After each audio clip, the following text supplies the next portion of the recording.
Hello everyone, this is Shivam Singh Rajawat. आज की इस वीडियो सेशन में हम जनरली उन बुक्स की चर्चा करेंगे जो एग्जाम के पॉइंट्स ऑफ व्यू से बहुत इंपॉर्टेंट हो जाती हैं। जैसे कि अगर आप यूपी पीसीएस का 2018 से लेकर 2024 तक के अगर आप एग्जाम पैटर्न देखोगे तो इस एरिया से आप देखेंगे बहुत सारी बुक्स उन्होंने पूछी हैं। तो मैंने उन सारी बुक को एक जगह पर कंपाइल किया है। साथ में अदर जो बुक्स हैं उनको भी मैंने कंपाइल किया है। एक्चुअल में है ये कि यूपी पीसीएस जो एक जैसे नाम की जो बुक्स लगती हैं वहाँ पर उनको वो टारगेट करने लग जाते हैं। तो वो वहाँ पर एग्जाम में चूँकि प्रेशर बहुत होता है तो फिर क्वेश्चंस को या आंसर्स को हम एलिमिनेट मेथड के थ्रू या फिर अपनी नॉलेज के बेसिस पे पहुँचना बहुत मुश्किल हो जाता है। उसका एक ही रास्ता है कि हमें वो चीज़ें पता होनी चाहिए। चलिए शुरुआत करते हैं बिना समय गँवाए। सबसे पहली पुस्तक है वो है स्वरमेल कलानिधि। अब स्वरमेल कलानिधि लेखक हैं इनके रामामठ और ये विजयनगर साम्राज्य की पुस्तक है। हम याद कैसे कर सकते हैं देखो, इसमें क्या आ रहा है मामा, माँ। तो देखो ये मेल हो रहा है ना, 2 मामा मेल हो रहा है तो स्वर का मेल हो रहा है इसमें मामा का, कैसे याद रखेंगे? दूसरा है संगीत शिरोमणि। अब शिरोमणि का मतलब क्या होता है? संगीत जिसके सिर पर मणि के समान हो। तो हम ऐसे याद रखेंगे इब्राहिम शाह सर्की, तो शिरोमणि शाह सर्की के समय में इस बुक को लिखा गया। दूसरी बुक है हमारे सामने किताब ए नौरस और ये है इब्राहिम आदिल शाह द्वितीय। ये बहुत बड़े संरचक हुआ करते थे कला एवं साहित्य के। तो नौरस आपके जो दिल है ना, दिल से कितने रस निकलते हैं? 9 रस। हम ऐसे याद कर सकते हैं, आदिल शाह द्वितीय, ठीक है? संगीत दर्पण ये है दामोदर। तो हम ऐसे याद रख सकते हैं कि दा से दर्पण और दा से दामोदर। तो दूसरा तरीका ये है याद ऐसे याद करो कि दर्पण के सामने कोई व्यक्ति संगीत गा रहा है, कौन? और वो उसके लिए दाम माँग देता है अपने कि हम दर्पण के सामने खड़े होके संगीत अगर गाएँगे तो हमें उसका दाम चाहिए। दूसरा है संगीत चूड़ामणि। अब चूड़ा का मतलब होता है कोई चीज़ गोल होती है ना, वही को चूड़ा बोलते हैं। तो जगदे कम्बल, हम ऐसे याद रखेंगे कि कोई गोल-गोल सी चीज़ है, कोई चूड़ा है वो आपका कंबल के अंदर खो गया है, कंबल होता है ना, तो संगीत चूड़ामणि, जगदे कम्बल। दूसरा हमारे सामने आता है राग विभोद, ये है सोमदेव। देखो, जो भगवान सोम है ना, उनको विभोद काहे से होता है? राग से होता है, हम ऐसे याद रख सकते हैं इसको। ठीक है? तो राग विबोध सोमदेव। सोम को संतुष्टि किससे होती है? विबोध होती है किससे? राग से। संगीत रत्नाकर इसमें 2 वर्ड हैं रत्न, धन, अकर। ठीक है ना? तो रत्न आकर अकर का मतलब होता है खान। तो संगीत रत्नों की खान हो। अब जब रत्नों की खान है, जब रत्नों की खान यानी कि रत्न कैसे होंगे उस खान में? सारे रंग के होंगे। तो सारे रंग यानी कि सारंगदेव और ये देवगिरी से बिलॉन्ग करते थे। ठीक है? तो संगीत रत्नाकर, रत्नों की सारी खान और उसमें सारे रंग तो सारंगदेव। दूसरा है मान कौतूहल, तो इसमें मान दिख रहा है हमें, तो ये मानसिंह के द्वारा। और दूसरा देखेंगे हमें संगीत राज और संगीत मीमांसा महाराणा कुंभा। तो देखो महाराणा कुंभा एक बड़े योद्धा तो थे, इन्होंने कई सारी विजय तो हासिल की थी, कई सारे मुस्लिम रूलर्स को आस-पास के रीजन्स में हराया भी था इन्होंने। और ये माना जाता है कुंभा ने कोई भी लड़ाई हारी भी नहीं थी।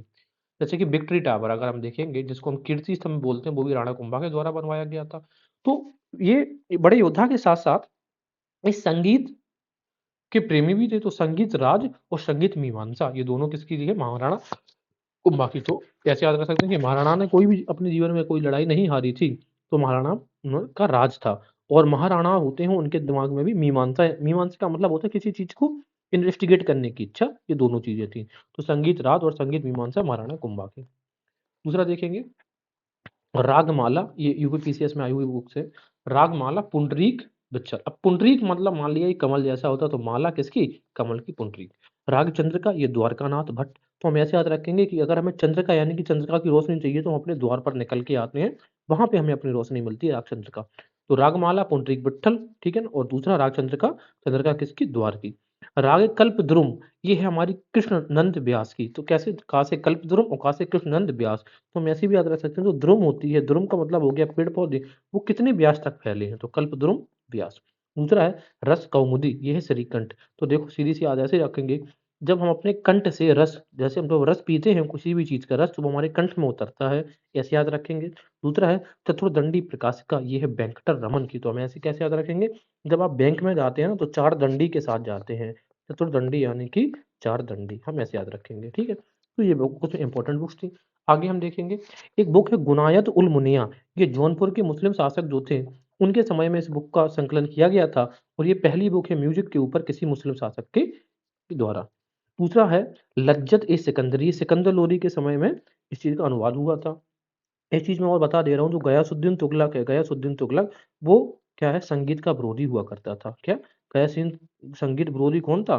गयासुद्दीन तुगलक। तो ये चीज़ भी याद रखनी है। दूसरा है, राग दर्पण का फ़ारसी अनुवाद किया गया था सिकंदरी लोदी के समय में, ठीक है? दूसरा है ख़याल राग को भारतीय संगीत में शामिल किया गया किसके समय में? सुल्तान हुसैन शाह सरकी। तो सुल्तान तो हुसैन शाह सरकी अभी हमने ऊपर भी पढ़ा था। इनको संगीत शिरोमणि, ये जो पुस्तक लिखी गई है संगीत शिरोमणि, ये इब्राहिम शाह सरकी के समय में है, जबकि ख़याल लाग को भारतीय संगीत में शामिल किया गया सुल्तान हुसैन शाह सरकी। आगे गयासुद्दीन संगीत विरोधी थे, ये मैंने बता दिया। याद कैसे रखेंगे? हम ऐसे याद रख सकते हैं कि गयासुद्दीन इतना गया गुजरा था कि उसको संगीत से भी विरोध करने लगा। दूसरा है हुसैन शाह के टाइम पे कुछ बुक्स लिखी गई जैसे कृष्ण का अवतार, नृपति तिलक और जगत भूषण। तो हम कैसे याद रखेंगे? हुसैन देखो, जो इस्लामिक धर्म के हमारे लोग हैं, उनके लिए हुसैन पूजनीय है। उसी तरीके से हमारे यहाँ कृष्ण भी पूजनीय है, और वो जो हुसैन है वो जगत के भूषण है, पूरे जगत के भूषण है हुसैन, यानी कि पूरे जगत के जो मुस्लिम है हुसैन को मानते हैं, ऐसे याद रख सकते हैं। और हुसैन मान लेते हैं कि तिलक लगाते हैं। ठीक है, हमने करने पर्पज से याद रख लिया। हुसैन शाह के द्वारा लिखित पुस्तकें हैं कृष्ण का अवतार, नृपति तिलक और जगत भूषण। चलिए अब हम कुछ बात करते हैं मध्यकालीन भारत में जो इंपॉर्टेंट बुक्स रहेंगी उनके बारे में। तो सबसे पहले हम देखेंगे बुक्स एंड ऑथर्स जो विजयनगर साम्राज्य के समय में थे। सबसे पहले है सायण। सायण वेदों के परम ज्ञाता हुआ करते थे विजयनगर साम्राज्य में। अगर आप सायण को देखोगे तो सायण जो ऐत्रेय ब्राह्मण थी, ऐत्रेय ब्राह्मण के टीकाकार ही सायण है। और सायण ने जो दूसरी पुस्तक लिखी है वो है सुधानिधि। तो सा से सायण और सा से सुधानिधि। देखो, अब हमें ऐत्रेय ब्राह्मण कैसे याद करेंगे? देखो, सायण मुंबई की भाषा में कहते हैं कि बहुत साणा बन रहा है, साणा ऐसे याद कर लो। साणा का मतलब होता है बहुत एरोगेंट या बहुत एटीट्यूडफुल वाला व्यक्ति। और ऐत्रेय का मतलब भी होता है इतराना। तो जो व्यक्ति साणा बनेगा वो बहुत इतराता भी है। तो सायण ने ही ऐत्रेय ब्राह्मण पे टीका लिखी, यानी कि सायण ही ऐत्रेय ब्राह्मण के टीकाकार हैं। और सा से सायण और दा से सुधानिधि। आगे है माधवाचार्य, और हमें ये पता है माधवाचार्य ने बहुत इंपॉर्टेंट रोल प्ले किया था विजयनगर एम्पायर में। उसमें हाँ, विजयनगर एम्पायर के उसमें संरक्षण में या उसकी स्थापना में। तो माधवाचार्य ने लिखी है सुदर्शन संग्रह। अब इसमें से हम जो वर्ड उठाएंगे वो उठाएंगे माधव। माधव जनरली अगर हम देखें तो किसका नाम है? भगवान श्री कृष्ण का। उनके पास ही सुदर्शन का संग्रह हुआ करता था, सुदर्शन चक्र उन्हीं का था। तो माधवाचार्य का सुदर्शन संग्रह दूसरा है। पाराशर स्मृति पर काल निर्णय लिखा गया। तो काल निर्णय बुक किसके द्वारा लिखी गई? माधवाचार्य। ये बताइए, जो माधव है वही तो पूरे काल यानी कि समय का निर्णय करते हैं। ठीक है, और जो काल निर्णय है किसके ऊपर स्मृति है? पाराशर स्मृति पर काल निर्णय लिखी गई है। ठीक है, अच्छा हम कैसे याद करेंगे? जब हमें काल आता है ना तो काल का पारा चढ़ जाता है, ऐसे याद रख सकते हैं। इसके अलावा इसी काल निर्णय में विजयनगर जो साम्राज्य के जो शासक थे उनके इतिहास का वर्णन इसी काल निर्णय बुक में किया गया है। तो अब जरा एक बार रिकॉल करते हैं हम, कैसे हमने रिकॉल किया है? माधव के पास क्या होगा? सुदर्शन का संग्रह होगा। दूसरी बात है कि माधव ही क्या करते हैं? काल का निर्णय करते हैं, ऐसे याद रखा। दूसरा, तो काल निर्णय किसके ऊपर टीका लिखी गई है? तो देखो, काल जब भी हमारे सामने काल आता है तो हमारा पारा ऊपर चढ़ जाता है, तो पाराशर। और इसी काल निर्णय में हिस्ट्री लिखी गई है विजयनगर रूलर्स की। दूसरा, श्रीनाथ जो कवि थे ये आप देखेंगे देवराय द्वितीय के दरबार में थे। देवराय द्वितीय एक तो स्किलफुल व्यक्ति था लड़ने में, और स्ट्रेटजिस्ट बहुत अच्छा था। जब हम विजयनगर साम्राज्य को डिस्कस करेंगे तब हम देवराय की उपलब्धियों को डिस्कस भी करेंगे। लेकिन श्रीनाथ को इसने प्रश्रय दिया, और श्रीनाथ को कवि सार्वभौम कहा गया है। तो सा से श्रीनाथ, सा से सार्वभौम, ऐसे याद रखेंगे। अब श्रीनाथ के द्वारा लिखित पुस्तकों की चर्चा करेंगे। श्रीनाथ ने एक लिखी है हरि विलास। अब हरि का मतलब होता है भगवान कृष्ण, विलास का मतलब होता है पैलेस। तो श्रीनाथ, जैसे श्रीनाथ भी भगवान श्री कृष्ण का नाम है, हरि का वही इन्हीं का नाम है, तो हरि विलास श्रीनाथ का। दूसरा है, अब हम लोग अपने श्री जी को क्या करते हैं? श्रृंगार करवाते हैं। तो श्रृंगार दीप का और श्रृंगार नैसद, ये दोनों ही नाम किसके? श्रीनाथ के रहेंगे, श्रीनाथ के द्वारा लिखी गई पुस्तकों के। ठीक है, अगला देखेंगे देवराय द्वितीय। ये विजयनगर साम्राज्य का शासक भी था देवराय द्वितीय। इसने एक बुक लिखी है महानाटक सुधानिधि। अब हम याद कैसे करेंगे? देखो, अगर आपका कोई एक नाटक होने वाला है, एक महान नाटक होने वाला है, तो आप किसी से क्या बोलोगे? कि देव राय, हमें राय दो, यानी कि देव राय। कहेंगे कि दो राय दो, क्योंकि हमारा महानाटक होने वाला है। ठीक है, तो देव राय, कितनी राय देना है? दो। तो देव राय से हमें द्वितीय याद रहेगा। तो देवराय द्वितीय महानाटक, या फिर आप ऐसे याद कर लो कि हरि देवराव जो द्वितीय था, ये इसने कला संस्कृति को क्या किया था? प्रचर दिया था। और दूसरा हमें याद ऐसे कर लें कि महानाटक होने वाला है तो उसमें आप किसी से राय मांग रहे हैं, तो देव राय। दूसरा है बादरायण, बा से बादरायण और ब्रह्मसूत्र पर टीका इन्होंने लिखा था। दूसरा है लंकन दंडेश, शिवत चिंतामणि लिखी। और एक्चुअल में जो शिवत चिंतामणि है लिंगायत के सिद्धांत और अनुष्ठान जो भी है प्रिंसिपल्स हैं लिंगायत जो पंथ था उसके बारे में यहाँ पर हमें चर्चा मिलती है। अच्छा, अब याद कैसे करेंगे? लंकन दंडेश का जैसे ही हमें लंकन याद आता है तो लंकापति रावण का याद आता है। और लंकापति रावण ने शिव की चर्चा करी थी, शिव की उपासना करी थी, है ना? शिवलिंग वाला वो दृष्टांत आपको याद होगा। तो लंकन दंडेश शिवत चिंतामणि, शिववत चिंतामणि। आगे देखेंगे कृष्णदेव राय। अब कृष्णदेव राय ने बहुत अच्छी बुक्स लिखी हैं। सबसे पहली जो बुक है वो है आमुक्त माल्यद। इसी का दूसरा नाम है विष्णु चितिया, या फिर इसी को बोला गया है विषुवितिये। यानी कि अलबार महिला जो संत थी अंडाल, उनका इसके बारे में चर्चा करी गई है इन्हीं बुक्स में, ठीक है। तो आमुक्त मालयार या विष्णु चिटिया या विष्णुवतिया कोई भी आ जाए, एक ही नाम है कृष्णदेवराय के द्वारा लिखी गई पुस्तक का। दूसरा उन्होंने लिखा है उषा परिणय। उषा एवं अनिरुद्ध का विवाह का वर्णन इसी उषा परिणय में दिया जाता है। परिणय का मतलब होता है विवाह, प्रेम।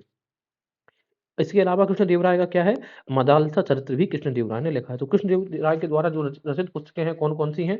आमुक्त माल्यद, उषा परिणय, मदालसा चरित्र। आगे देखेंगे अल्लाह सानी पेदन्ना, ये कृष्णराय देवराय के दरबार में ही हुआ करते थे। तो इन्होंने लिखा है मनुचरितम, इसी को मनुकरतम भी बोल सकते हैं, ठीक है। इसी मनुचरितम में स्वरोचित संभव की कहानी मार्कंडेय पुराण से जो ली गई है, इसी में आती है। इसके अलावा इन्होंने अल्लाह साहनी ने दूसरा क्या लिखा है, सर्वोचित मानचित्र। तो हम कैसे याद रखेंगे, पेदन्ना को हमने याद कर लिए हैं पद, तो जहां जहां पर हमारे पद पड़े, किसी व्यक्ति के पद पड़े, वहां वहां का आपने मानचित्र बना दिया। मान लो एक पद ये है तो आपने पूरा उसका मैप बना दिया, ठीक है। दूसरा है अल्लाह सोनी पेदन्ना हरि कथा शरण समूह, ठीक है। तो जब भी हम किसी अपने हरि कथा सुन के उनके शरण में जाते हैं, तो उनके पैर पकड़ के रखते हैं, हम अपना पद पकड़ के रखते हैं, ठीक है। तो अल्लाह सोनी पेदन्ना ने हरि कथा शरण समूह यानी कि शरण में जा रहे हैं किसके, अल्लाह सानी के। दूसरा है राजनाथ डिंडिम, ये है अच्युत अबुध्यम और है शाल अबुध्यम। तो अबुध्यम अबुध्यम जब भी आएगा वो राजनाथ, ठीक है, ऐसे याद रखेंगे, डिंडिम अबुध्यम। दूसरा बुक है तेनालीराम। तो तेनालीराम पांडुरंग महामात्म्य और दूसरा है उद्भाटाचार्य। ये दोनों पुस्तकें किसके द्वारा लिखी गई हैं, तेनालीराम के द्वारा। याद कैसे करेंगे, तेनाली में हमने याद कर लिया कैसा, नाली से, ठीक है, नाली से हमने याद कर लिया। तो देखो नाली का रंग होता है वो बहुत कैसा होता है, बहुत बेकार होता है। और दूसरा, नाली में मान लो ज्वार भाटा भी आता रहता, तो उद्भाटाचार तेनालीराम। आनंद भूषण और नानाख्या का क्यों इंपॉर्टेंट है, देखो आनंद भूषण ने रामायण का तेलुगु अनुवाद किया, तो हम कैसे याद रखेंगे, दो चीजें हमें यहाँ पे कंफ्यूजन नहीं होनी है कि आनंद भूषण ने तो रामायण का तेलुगु अनुवाद किया, लेकिन नानाख्या ने महाभारत का तेलुगु अनुवाद किया। याद कैसे करेंगे, जो जरा देखें, देखो जब भी हम रामायण पढ़ते हैं तो उसमें आनंद की अनुभूति होती कि नहीं पड़ती है, हाँ या ना बताइए? बिल्कुल होती है। और महाभारत में जैसे कि भीष्म पितामह थे, वो किसी के कोई नाना हैं, किसी के कोई चाचा हैं, किसी के कोई चाची, इनके बारे में बात करते हैं। तो महाभारत का जो तेलुगु अनुवाद है वो नानाख्या ने किया है, नाना से याद करेंगे, ठीक है? और रामायण जब पढ़ते हैं तो बड़े आनंद की अनुभूति होती है। अब जरा देखें, रामायण का जो तेलुगु अनुवाद हुआ है वो हरिहर के समय में हुआ है, और रामायण में किसके चरित्र का वर्णन है, भगवान राम। और राम कौन है, हरि है, तो ऐसे याद रखेंगे हरिहर के शासन काल में।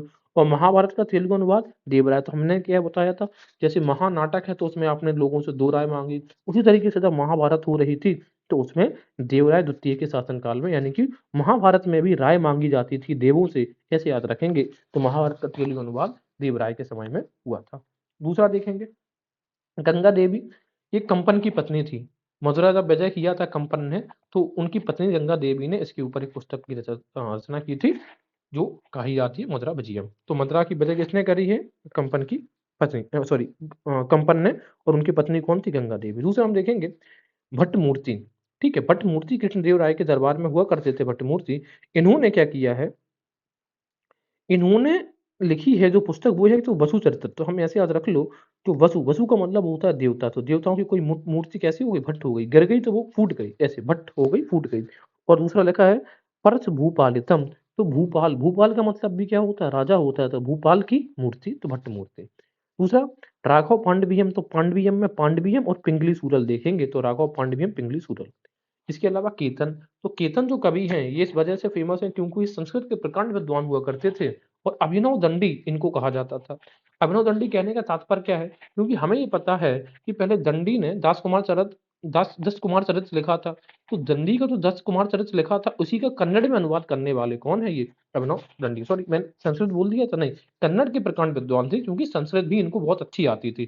संस्कृत की भी थी, कन्नड़ की थी। अगर इनको संस्कृत नहीं आती होती तो ये संस्कृत ये समझ के 10 कुमार चरित्र जो संस्कृत में बुक लिखी गई थी उसको कन्नड़ में ट्रांसलेट कैसे कर पाते, राइट। तो दोनों चीजें याद रखनी, जो केतन थे ये अभिनव दंडी के नाम से भी जाना जाते थे, और क्यों जाने जाते थे, क्योंकि संस्कृत में जो लिखी गई थी पुस्तक 10 कुमार चरित्र दंडी के द्वारा, उसका इन्होंने ट्रांसलेट किया था कन्नड़ में। दूसरा वीरभद्र, अभिज्ञान शाकुंतलम का तेलुगु अनुवाद किया है, तो कैसे याद रखेंगे जरा देखते हैं। अभिज्ञान, जब आपको ज्ञान हो जाता है अपनी वीरता का, तो पर आप कैसे हो जाते हैं, भद्र। भद्र का मतलब होता है शांत होना, शालीन हो जाना, ठीक है। तो जब आपको ज्ञान हो गया, अभिज्ञान हो गया अगर आपको अपनी वीरता का, तो आप कैसे हो जाएंगे, भद्र हो जाएंगे। तो वीरभद्र का अभिज्ञान शाकुंतलम।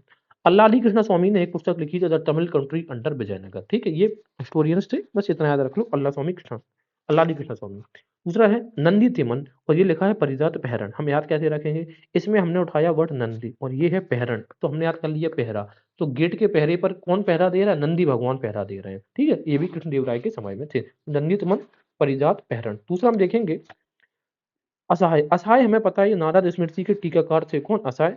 ठीक है, तो ये बहुत इंपॉर्टेंट हो जाता है। हम कभी कभार देखा क्या है हमने कि नारद जी को टीवी सीरियल्स में असहाय दिखाया जाता है। ठीक है, और इसी नारद स्मृति के जो टीकाकार है असहाय ने कीनास वर्ग को शूद्र कहा है।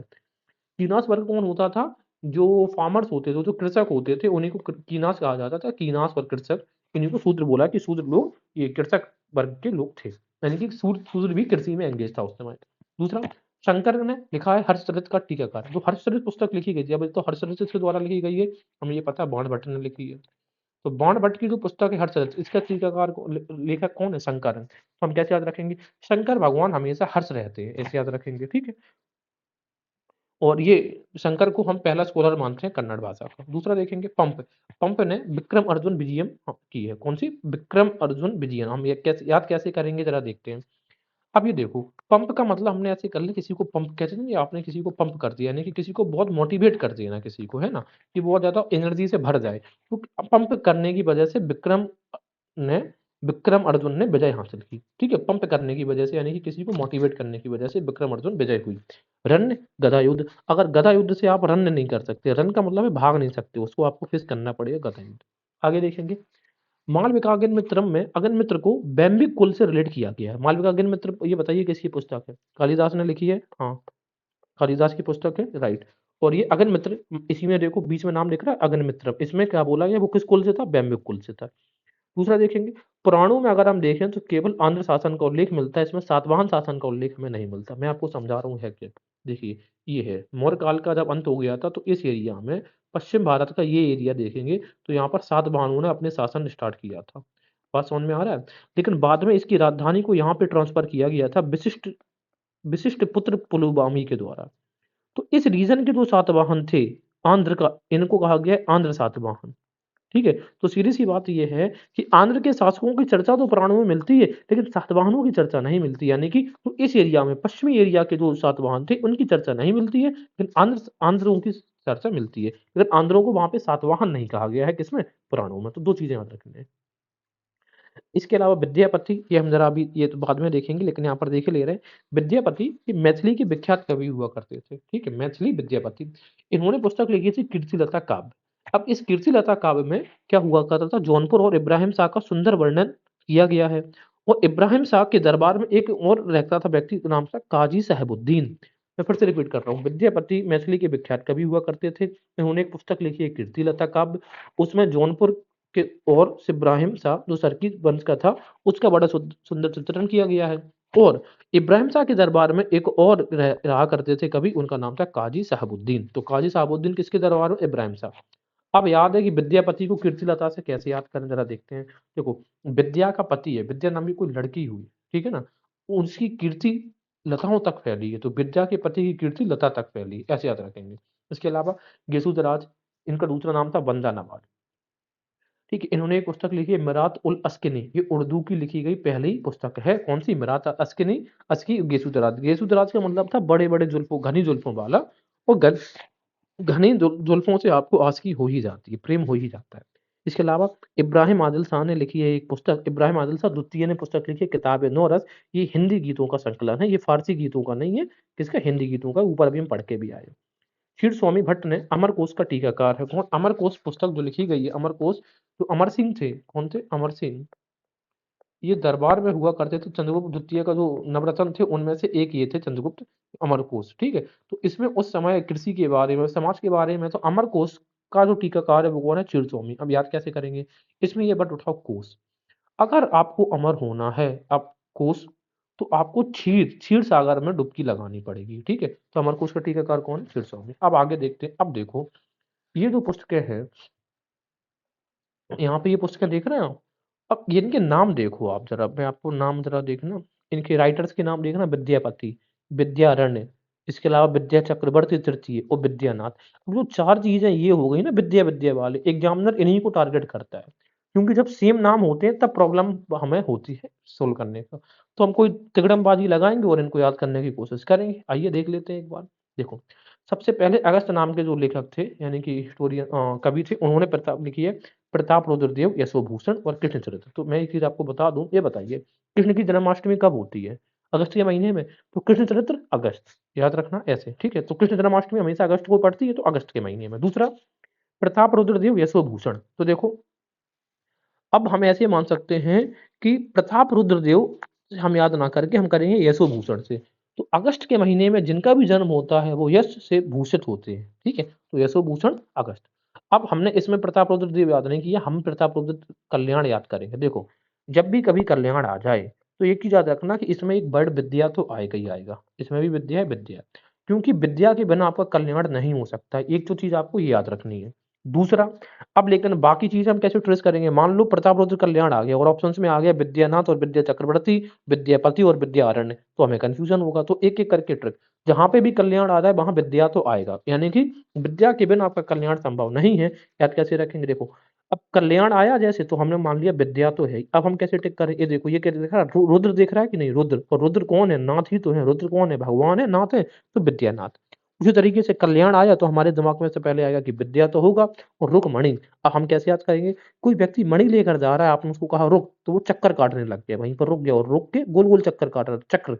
तो कल्याण से विद्या हो गया और रुकमणि रुकी कहाँ पर? गोल-गोल चक्कर में, तो चक्रवर्ती हो गया, ठीक है? तो विद्या चक्रवर्ती तृतीय। दूसरा, ये नरकासुर नहीं है, ये नरकासुर है ना? नरकासुर विजय है।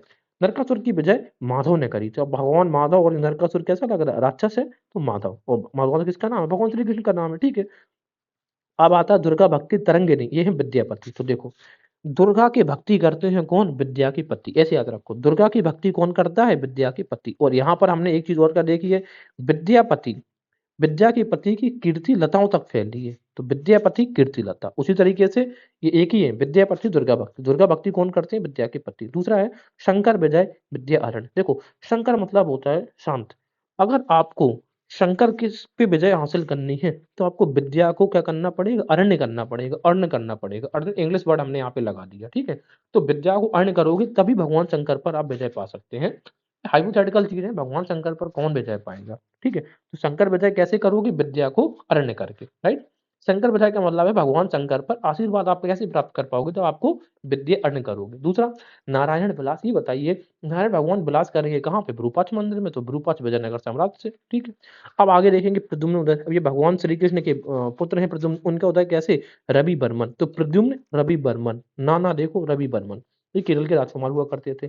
अब वामन भट्ट बाण, इनमें से तीन हमें नाम याद रखा। देखो, वामन हम मानते हैं जो ब्राह्मण होते हैं उनको, और दूसरा बाण जो धनुष बाण होता है उनको। अब जरा कंटिन्यू करते हैं। तो वामन भट्ट जनरली आता है, बाण नहीं आता, तो हम वामन से याद कर लेंगे। ये तीनों पुस्तकें देखो, पार्वती परिणय। अब ये बताओ, जब पार्वती का विवाह होगा तो कोई वामन ही तो जाएगा मंत्र पढ़ने, तो वामन भट्ट, ठीक है? नल अबुद्धय, तो अब हम ऐसे कैसे याद करेंगे? नल। अब जो वामन है ना, वो वामन लोग जो होते हैं, सीधी सी बात है, वो नल से आप ये मान सकते हैं कि वो नल का अभय अभोदम। इसे हमें ऐसे याद कर लो कि देखो, जनरली मुझे ये वाली पुस्तक याद है, तो मैं बहुत ज्यादा नमूने से मैंने कभी इसका सोचा नहीं है। बट देखते हैं, देखो, वामन भट्ट को ऐसे याद कर लो कि जो भी ब्राह्मण होते हैं, वामन होते हैं, उन्होंने वामन नल उखाड़ फेंके हैं। नल का अभ्युदय का मतलब होता है किसी चीज का उपजना। तो बावन बावन लोगों ने बावन नल उखाड़ फेंके हैं, राइट? और रघुनाथ चरित्र, रघुनाथ का चरित्र कौन लिखेगा? बावन जो भट्ट होगा वही तो रघुनाथ चरित्र लिखेगा। तो बावन भट्ट की पुस्तकें कौन कौन सी हो गई? पार्वती परिणय, नल अबुद्धम और रघुनाथ चरित्र। कैसे याद किया? पार्वती परिणय, परिणय में शादी कराने कौन जाएगा? बावन, और बावन ने नल उखाड़ डाले कितने? बावन, और रघुनाथ चरित्र भी बावन भट्ट की पुस्तक है, राइट? आगे देखेंगे, विधेद माधव और ललित माधव। तो विधेद माधव और ललित माधव कुछ ना, रूप गोस्वामी। तो ये बंगाल के हुसैन शाह का मंत्री हुआ करते थे, कौन? रूप गोस्वामी। तो याद कैसे करेंगे? रूप से याद कर सकते हैं। रूप कैसा? ललित रूप होना चाहिए, और रूप कैसा होना चाहिए? तो विधेय हो, है ना? दूसरा, गंगादास प्रताप विलास। अब गंगादास प्रताप विलास में गंगाधर के द्वारा लिखी गई है। ये जनरली है क्या कि चंपानेर के राजकुमार का गुजरात के जो शासक थे मोहम्मद द्वितीय के विरुद्ध जो युद्ध हुआ था, वो उसका वर्णन किया है गंगाधर। तो गंगाधर जनरली बिलोंग करते थे गुजरात के रीजन से, ठीक है? गंगादास गंगाधर। दूसरा है, अब ये देखो, ये हम्मीर महाकाव्य, हम्मीर मदमर्दन, हम्मीर रासो, खुमान रासो और बीसलदेव रासो। इनके जब नाम ये तीनों के सेम सेम आ गए हैं, और इन तीनों में रासो सेम सेम आ गया, तो एग्जामिनर इन्हीं को टारगेट करके आपको पूछेगा। याद करने की कोशिश करते हैं। एक सबसे पहली जो पुस्तक है वो दिख रही है हमीर महाकाव्य। तो काव्य से हमने याद कर लिया काव्या। काव्या कोई लड़की का नाम है। उसकी जो नयन है ना वो बहुत खूबसूरत है। तो हमीर महाकाव्य नयन चंद्र सूरी।